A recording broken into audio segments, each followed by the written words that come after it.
ಪೊನ್ನಂಪೇಟೆ ತಾಲೂಕಿನಲ್ಲಿ ಹೆಚ್ಚಾದ ಮಳೆ ಅಬ್ಬರಕ್ಕೆ ಲಕ್ಷ್ಮಣ ತೀರ್ಥ ನದಿ ಅಪಾಯದ ಮಟ್ಟ ಮೀರಿ ಹರಿತಾ ಇದೆ. ಲಕ್ಷ್ಮಣ ತೀರ್ಥ ನದಿಯಲ್ಲಿ ನೀರಿನ ಮಟ್ಟ ಗಣನೀಯವಾಗಿ ಏರಿಕೆಯಾಗಿದೆ. ಅಲ್ಲದೆ ನಿನ್ನೆ ರಾತ್ರಿಯಿಂದ ದಕ್ಷಿಣ ಕೊಡಗು ಭಾಗದಲ್ಲಿ ಭಾರೀ ಮಳೆಯಾಗಿದೆ. ಕುಟ್ಟ, ಕಾನೂರು, ಬಿರುನಾಣಿ ಭಾಗದಲ್ಲಿ ವರ್ಣನ ಆರ್ಭಟ ಜೋರಾಗಿದ್ದು, ಬಿರುನಾಣಿ ಪರಕಟಗೇರಿಯಲ್ಲಿ ರಸ್ತೆಗಳು ಕೆರೆಯಂತಾಗಿವೆ. ಕಾಫಿ ತೋಟ ಹಾಗೂ ಕೃಷಿ ಜಮೀನುಗಳಿಗೆ ಮಳೆ ನೀರು ನುಗ್ಗಿದೆ. ಹೀಗಾಗಿ ದಕ್ಷಿಣ ಕೊಡಗಿನ ಜನತೆ ಆತಂಕದಲ್ಲಿ ಕಾಲ ಕಳೆಯುವಂತಾಗಿದೆ.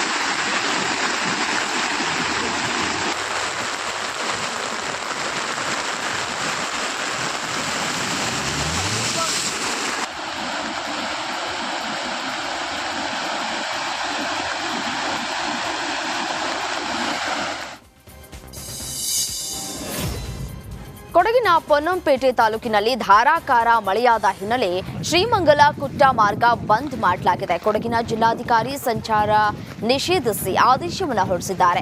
ಮಂಚಳ್ಳಿ ಸಮೀಪ ರಸ್ತೆ ಕುಸಿತ ಹಿನ್ನೆಲೆ ಕ್ರಮ ಕೈಗೊಳ್ಳಲಾಗಿದೆ. ಶ್ರೀಮಂಗಲ ಕುಟ್ಟ ಕೇರಳದ ಮಾನಂದವಾಡಿ ಸಂಪರ್ಕ ಏನಿದೆ ಆ ಒಂದು ಮಾರ್ಗವನ್ನ ಬಂದ್ ಮಾಡಿ ವಾಹನಗಳಿಗೆ ಬದಲಿ ಮಾರ್ಗದಲ್ಲಿ ಸಂಚಾರಕ್ಕೆ ಸೂಚಿಸಲಾಗಿದೆ.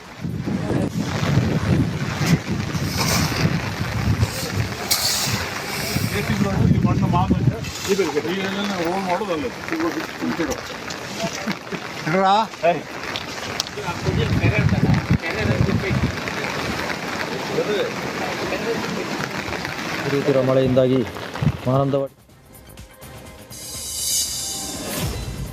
ಕೊಡಗಿನ ಹಲವೆಡೆ ಧಾರಾಕಾರ ಮಳೆಯಾದ ಹಿನ್ನೆಲೆ ವಿರಾಜಪೇಟೆ, ಪೊನ್ನಂಪೇಟೆ ತಾಲೂಕಿನ ಶಾಲೆಗಳಿಗೆ ಇಂದು ರಜೆ ನೀಡಲಾಗಿದೆ. ಡಿಡಿಪಿಐ ರಂಗಧಾಮಪ್ಪ ಪ್ರಾಥಮಿಕ ಹಾಗೂ ಪ್ರೌಢಶಾಲೆಗಳೇ ರಜೆಯನ್ನು ಘೋಷಣೆ ಮಾಡಿದ್ದಾರೆ.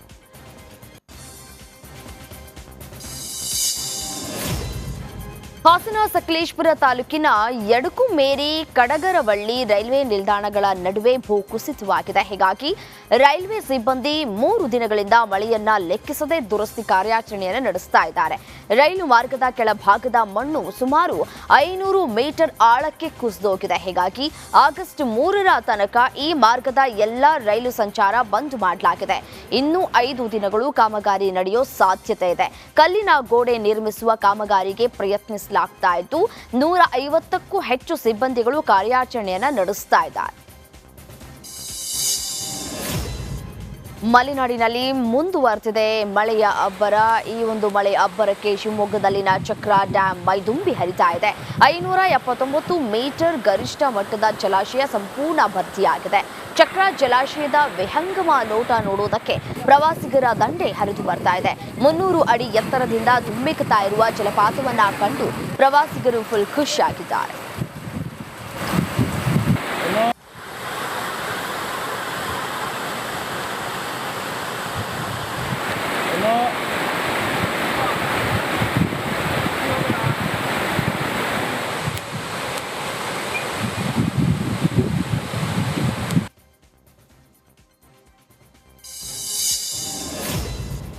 ದಾವಣಗೆರೆಯಲ್ಲಿನ ದೇವರ ಬೆಳಕೆರೆ ಚೆಕ್ ಡ್ಯಾಂನಿಂದ ನೀರು ಬಿಡುಗಡೆಯಾದ ಹಿನ್ನೆಲೆ ಪ್ರವಾಸಿಗರು ಲಗ್ಗೆ ಇಟ್ಟಿದ್ದಾರೆ.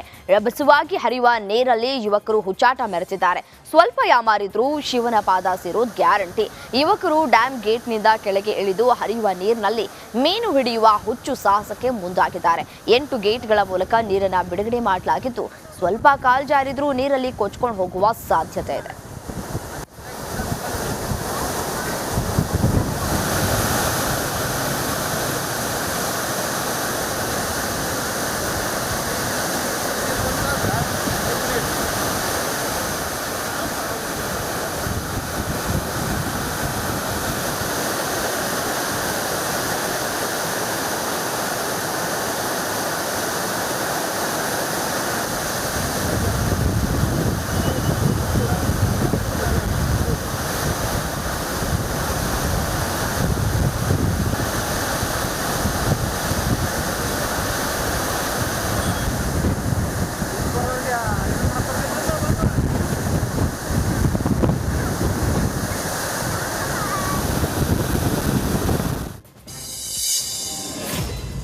ಪಶ್ಚಿಮ ಘಟ್ಟ ಪ್ರದೇಶದಲ್ಲಿ ಧಾರಾಕಾರ ಮಳೆಯಾದ ಹಿನ್ನೆಲೆ ನವಿಲು ತೀರ್ಥ ಡ್ಯಾಂನಿಂದ 5,000 ಕ್ಯೂಸೆಕ್ ನೀರು ರಿಲೀಸ್ ಮಾಡಲಾಗಿದೆ.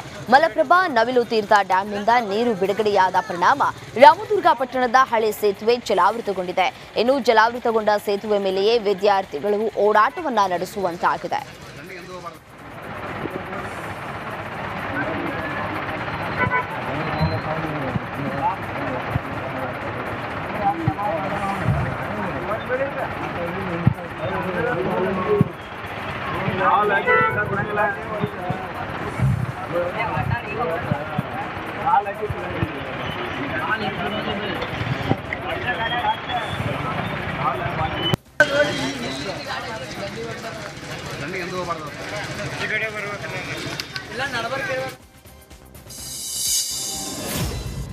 ಕೃಷ್ಣಾ ನದಿ ನೀರಿನ ಒಳಹರಿವಿನಲ್ಲಿ ಗಣನೀಯವಾಗಿ ಏರಿಕೆಯಾಗಿದೆ. ಈ ಹಿನ್ನೆಲೆ ಚಿಕ್ಕೋಡಿ ಸುತ್ತಮುತ್ತಲಿನ ಗ್ರಾಮಗಳಲ್ಲಿ ಪ್ರವಾಹದ ಭೀತಿ ಉಂಟಾಗಿದೆ. ಕೃಷ್ಣೆಯಲ್ಲಿ 2,95,000 ಕ್ಯೂಸೆಕ್ ಒಳಹರಿವಿನ ಮಟ್ಟ ದಾಖಲಾಗಿದೆ. ಹೀಗೆ ಮಳೆ ಮುಂದುವರೆದರೆ 3 ಲಕ್ಷ ಕ್ಯೂಸೆಕ್ ದಾಟುವ ಆತಂಕ ಎದುರಾಗಿದೆ.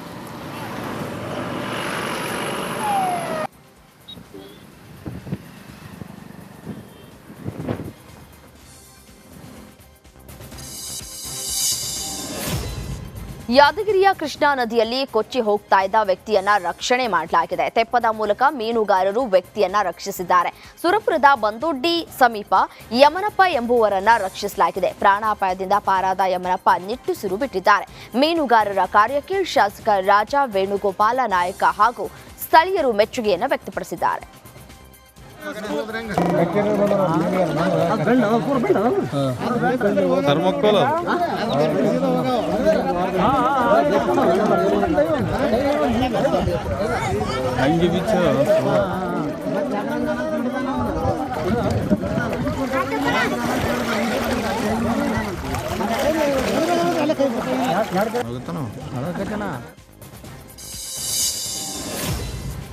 ತುಂಬಿ ತುಳುಕಾಡ್ತಾ ಇರುವಂತಹ ಕಬಿನಿ ಜಲಾಶಯಕ್ಕೆ ಸಿಎಂ ಸಿದ್ದರಾಮಯ್ಯ ಬಾಗಿನ ಸಮರ್ಪಣೆ ಮಾಡಿದ್ದಾರೆ.